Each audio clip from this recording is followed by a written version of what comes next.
Westfield Sports Centre, can I help you? Yes, I hope so. I've recently moved to the area and I want to do some sports activities. Well, we have excellent facilities, including a new gymnasium and several tennis courts. Our tennis team are always looking for new people. Oh, I was never any good at gymnastics, and I don't think I've got the time to put into learning tennis. No, I'm more interested in swimming, and I'd also like to take a few yoga classes if I can. OK, well, we have 3 swimming pools, an Olympic-size 50-metre pool and a 25-metre pool, which are both outdoors, and a heated indoor pool, which is just 15 metres long, but is very popular with our members in the winter. I bet it is. Do members have to pay to use the pools? Well, members don't pay for the pools if they just want to swim laps on their own. We even offer complimentary classes for beginners, but we do charge a small fee if you want to take part in the advanced training sessions. And there's also a fee for our water-based Keep Fit class. Right. And would I need to book any of the facilities, or can I just come whenever I want? We don't actually allow anyone to book the swimming lanes or the gym equipment, but for safety reasons, we can only have a maximum of 7 people in the sauna at any one time, so you do need to put your name on the list for that. Fine. Now, I'd also really like to take a yoga class. Do you have any? Yes, there are classes on Monday, Tuesday and Friday in the morning from 10 till 11, and then every Saturday and Sunday in the evening. Those classes are a bit longer, starting at 6 and finishing at 7:30. Right, I'll just make a note of that. So, does that mean that if I enroll, I can come on each of those days? No, each day is a different level, so you only come once a week. Oh, I see. Well, I've been doing yoga for a little while now, but I am still finding it quite difficult. Which level do you think I should choose? Most people start at the lowest level, and then you can talk to the instructor about changing if you think it's too easy. OK. How much are the classes? They're £1.50 an hour for members. Great. Now, I'd like to come in and look at the facilities. Would someone be able to show me around? Yes, no problem. Who should I ask for? Ask for me. My name is John Doherty. That's Doherty.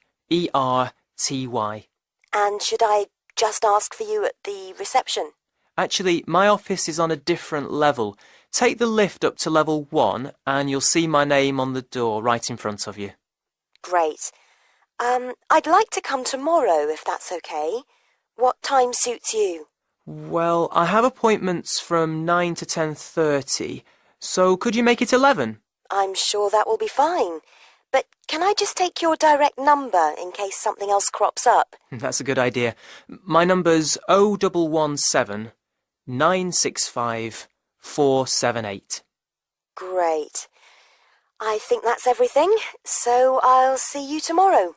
Oh, my name's Alison Martin, by the way. Thanks, Alison. See you tomorrow.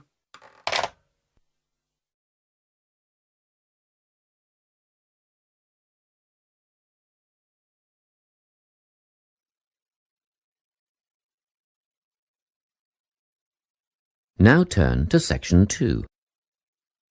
Section 2. You will hear a guidance counsellor talking to a group of students. First, you have some time to look at questions 11 to 14.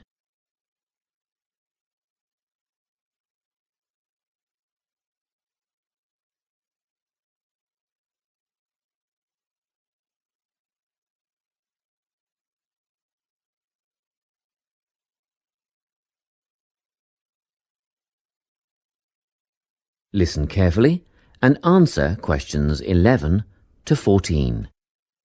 Hello everyone. I'm the Counselling Administrator here at St Ives College, and I've been asked to come and talk to you about our counselling team and the services that we offer. We have 3 professional counsellors here at St Ives, Louise Bagshaw, Tony Denby and Naomi Flynn. They each hold daily one-on-one sessions with students, but which counsellor you see will depend on a number of factors. If you've never used a counsellor before, then you should make an appointment with Naomi Flynn. Naomi specialises in seeing new students and offers a preliminary session where she will talk to you about what you can expect from counselling, followed by some simple questions about what you would like to discuss. This can be really helpful for students who are feeling a bit worried about the counselling process. Naomi is also the best option for students who can only see a counsellor outside office hours. She is not in on Mondays, but starts early on Wednesday mornings and works late on Thursday evenings, so you can see her before your first class or after your last class on those days. Louise staffs our drop-in centre throughout the day. If you need to see someone without a prior appointment, then she is the one to visit. Please note that if you use this service, then Louise will either see you herself or place you with the next available counsellor. If you want to be sure to see the same counsellor on each visit, then we strongly recommend you make an appointment ahead of time. You can do this at reception during office hours or by using our online booking form. Tony is our newest addition to the counselling team. He is our only male counsellor, and he has an extensive background in stress management and relaxation techniques. We encourage anyone who is trying to deal with anxiety to see him. Tony will introduce you to a full range of techniques to help you cope with this problem, such as body awareness, time management, and positive reinforcement. Before you hear the rest of the talk, you have some time to look at questions 15 to 20.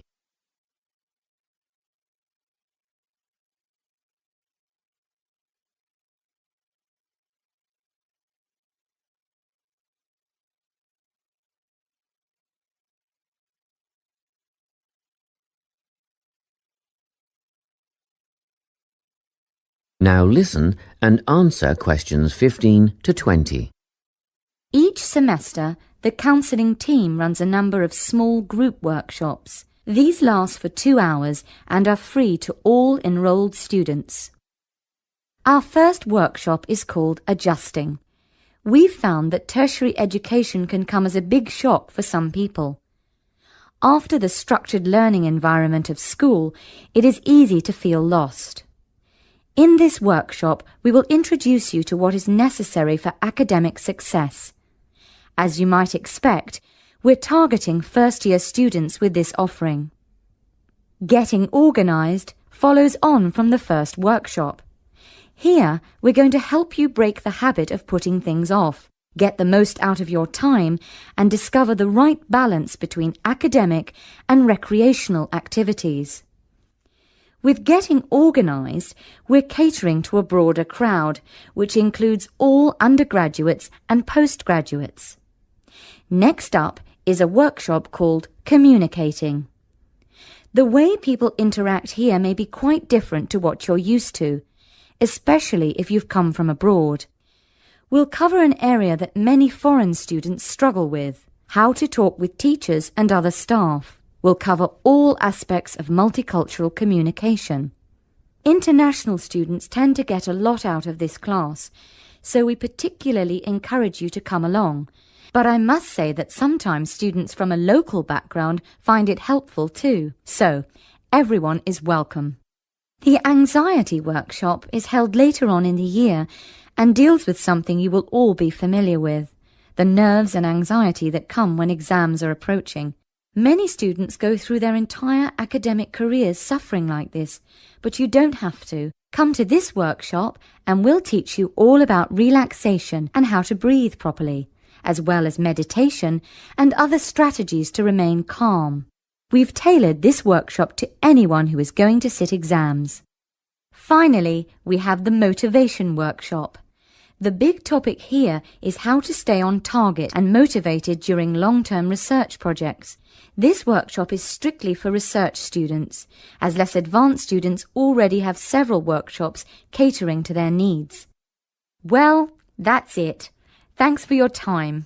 If you have any questions or want more information about our services, do come and see us at the counselling service.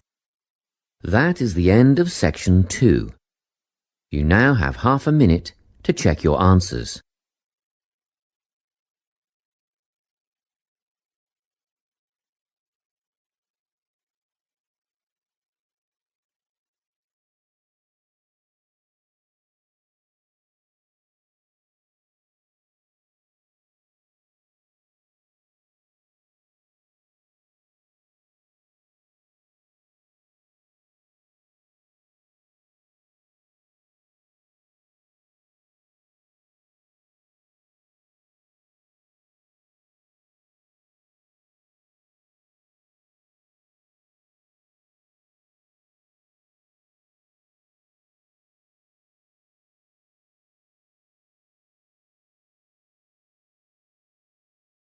Now turn to Section 3.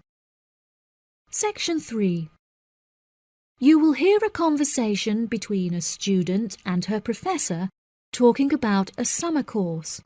First, you have some time to look at questions 21 to 24.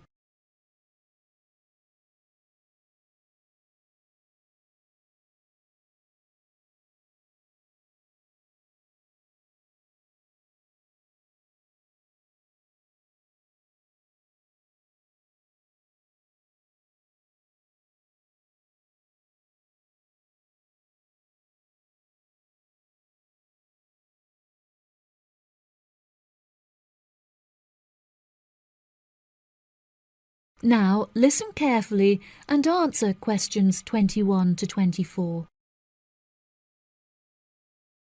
Hello, Mr. Thompson. May I speak to you for a minute? Of course. Please come in. I'm Alexandra Jones. I'm studying sustainability here at the university, and I heard about the summer course that you offer every year. I was considering joining the course and wanted to ask you some questions about it. Yes, of course. Please fire away. Has the course been effective in improving the environment? Yes, absolutely. We have seen great results. Last year we planted a small field of trees, and we have been measuring their oxygen outputs to see the benefits that they have provided to the environment.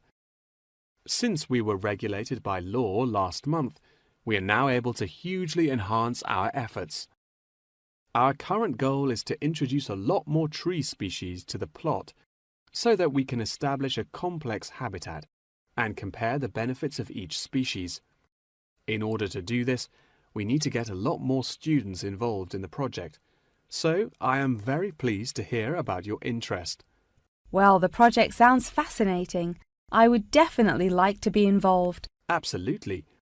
Over the years, we have received funding from private investors and from selling shares. But the biggest improvement in our research came from a government fund that we received in the first year. This has greatly improved the organization, and we have since won prizes for our research. Wow, how impressive! Yes, it is of the utmost importance to our organization that we find a way to repair the terrible damage that has been done to the environment by the human species. This is no small undertaking, and our resources still need management. But from reports taken of our studies, we have found that teachers and students have greatly benefited from field trips to the tree plantation. Yes, I visited the plantation myself on a field trip 2 years ago, and I found myself greatly impressed by it. We have received a lot of feedback from visiting groups, telling us how impressed teachers, researchers, and students alike have been during their visits. Due to the educational facilities that we have carefully structured, I know that the visits are useful and engaging for students, and that their experience is particularly special.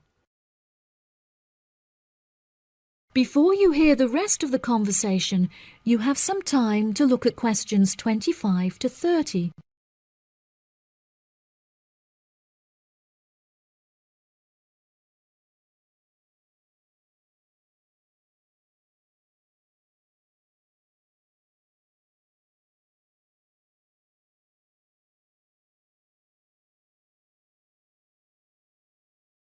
Now listen and answer questions 25 to 30. So, what is the particular focus of the organization and the reports that it provides? I am personally very interested in soil erosion, so I knew that I definitely wanted to focus some of the report on this area. Before I set up the organisation, I looked up information on what areas were currently being researched, and I found that there were already studies into air pollution and water pollution. I obviously wanted to find a unique area to research, and so these were no good.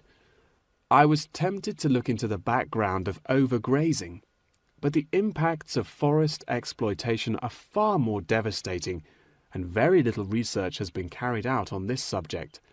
So I decided that this should also form some focus for the report. Yes, that makes sense. What have you found to be the greatest benefits of the activities carried out by the organisation? I have found that the greatest benefits are not the ones that anyone can learn from a book, like how to collect data, but more importantly are life lessons that one can gain only from experience. Students who have partaken in the summer course have massively enhanced their confidence, which will prove invaluable for the rest of their lifetime. The people who partake in the summer course already know the importance of environmental protection, so it is not important that we spend time teaching them this. Students instead benefit from learning the importance of punctuality, as each day they have to wake up early to make sure that they are not late for their practical experience sessions. If I decide to attend the summer course, what will I be doing for the rest of the time when no activities are going on? Well, we unfortunately don't yet have a library on site, so you would be unable to read reference books, although you are obviously welcome to bring some books of your own with you. We offer a range of fun hobbies, such as games and painting, for students to participate in outside of their classes, so you could participate in one of these activities. We do not offer tutorials outside of the scheduled classes. However, you are free to interview teachers and ask them any questions you may have about the research. Well, the course sounds fantastic. I would definitely like to participate during the summer. Thank you so much for your help. No problem at all. Here is a form with all of the details. I look forward to seeing you there. That is the end of section 3. You now have half a minute to check your answers.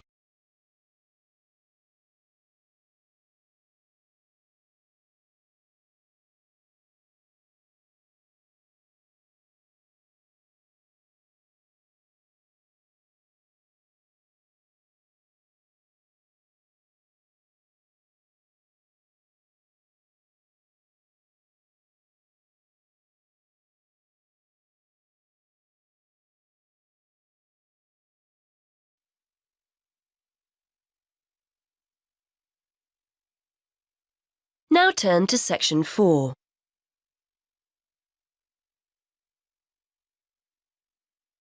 Section 4. You are going to hear a lecturer giving a talk about whale migration. First, you have some time to look at questions 31 to 40.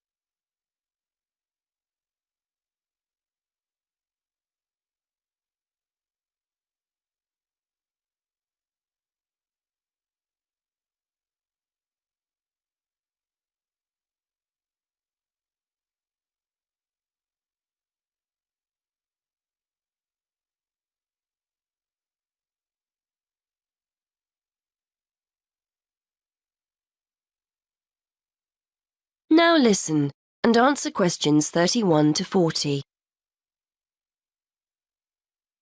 Today we're going to continue our investigation into the use of technology in plotting oceanographic migratory patterns. And I'd like to focus specifically on creatures that we didn't even realise existed until very recently. Pygmy blue whales. In particular, I'd like to talk about a high-tech method of tracking that researchers have used to find out more about these creatures. Pygmy blue whales, which are one of several subspecies of blue whales, spend their lives in the vast expanses of the Indian and Southern Pacific Oceans. They were first identified as a distinct subspecies in 1966. Before then, they were probably confused with the Antarctic or true blue whale, so it's only recently that researchers have started to learn about them and their migrations to and from their breeding and feeding grounds. Scientists are interested in pygmy blue whales because, although they are a very mobile subspecies, very little is known about their movements and their populations. Large-scale movements of whales are particularly hard to study, and what we do know about pygmy blue whales, we've mainly learned from examining whaling records. There are several populations of pygmy blue whales in the southern hemisphere and two main feeding grounds off southern and western Australia. Scientists were interested in testing their hypothesis that the pygmy blue whales feeding off Western Australia migrate to Indonesia to breed. To track the whales' movements, researchers made use of something called satellite telemetry. This refers to the use of a satellite-linked tag attached to a whale. When the antenna on the whale breaks the surface of the water, the tag communicates with a satellite system. The location of the whale can be determined when multiple satellites receive the tag's transmissions, much like how the navigation system works on a mobile phone. Researchers receive this location data in almost real time via the project website, which allows them to track the movement of the tagged whale from many miles away. The use of these tags has enabled researchers to discover that pygmy blue whales do indeed travel northwards from the west coast of Australia in March and April, reaching the warmer breeding grounds of Indonesia in June. They remain there until September, at which time they then return to Australian waters.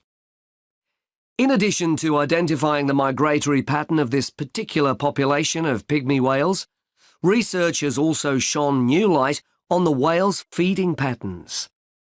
It's usually assumed that whales go without food outside of the summer, when they leave their feeding grounds. But interestingly, the pygmy blue whales studied travel from productive feeding grounds off Western Australia to productive areas in Indonesia, and therefore probably still have the opportunity to feed whilst they're in their breeding grounds. It is hoped that mapping the migratory movements of the pygmy whales will help conservation efforts for these endangered animals, and the study has enabled researchers to identify specific conservation issues. For example, the migratory routes of pygmy blue whales correspond closely with shipping routes. Consequently, researchers are keen to monitor whether this has any negative effects on the whale's behaviour. Baleen whales, these are whales that use filters to feed, not teeth, use sounds to communicate and to gain information about their environment. Clearly, as pygmy blue whale movements correspond to shipping routes, there is potential for the noise generated by ships to affect communication and hence social encounters and feeding. Previously, researchers could only hypothesise that pygmy blue whales occupying Western Australian waters travelled into Indonesian waters. Now that this hypothesis has been borne out by evidence, conservation efforts can be undertaken in a wider area than just Australian waters. However, scientists aren't stopping here. A question mark still remains over the movements of the pygmy blue whales that utilise the feeding grounds further south, off the southern coast of Australia. Genetic evidence indicates that there is a mixing taking place between the population of whales in the feeding grounds of Western Australia and the population further south. Researchers are keen to discover whether the pygmy whales from the southern feeding grounds follow a similar migration route to those from the west coast, or whether they migrate to the subtropical region to the south of Australia. As a result, There are plans to tag the pygmy blue whales further south in order to find out whether they move through the same areas as the western population and are therefore exposed to the same risks. That is the end of section 4. You now have half a minute to check your answers.